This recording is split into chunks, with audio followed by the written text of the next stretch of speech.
શ્રી સનાતન દશનામ ગોસ્વામી મહામંડળ ગુજરાત પ્રેરિત શ્રી દક્ષિણ ગુજરાત પ્રદેશના ભરૂચ અને નર્મદા જિલ્લાની બેઠક મળી.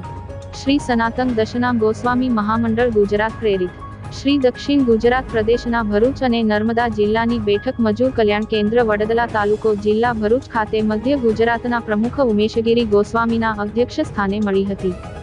દીપ પ્રાગટ્ય કરી મહાદેવની સ્તુતિ કરી ત્યારબાદ પહેલગામના દિવંગત આત્માઓને શાંતિ આપવા 2 મિનિટનો મૌન પાળી કાર્યક્રમનો પ્રારંભ કરવામાં આવ્યો હતો.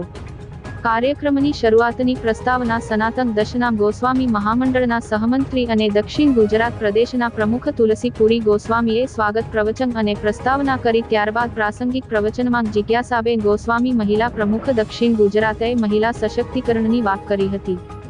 શિક્ષણ તજજ્ઞ શૈલેષગીરી ગોસ્વામીએ ધોરણ 10 અને 12 પછીના અભ્યાસ અંગે કારકિર્દી માર્ગદર્શન આપ્યું, જ્યારે શંભુગીરી ગોસ્વામી યુવા પ્રવૃત્તિઓ અંગે માર્ગદર્શન આપ્યું. મધ્ય ગુજરાત મહિલા પ્રમુખ અંકિતા ગોસ્વામીએ ઉપસ્થિત સૌ મહિલાઓને ખેસ ઓઢાડી સન્માન કર્યું અને મહિલા સંગઠન મજબૂત કરવા સમજાવ્યા તેમજ યુવક યુવતીઓને ગોસ્વામી સમાજ મેરેજ બ્યુરોમાં જોડાવા સમજૂતી આપી.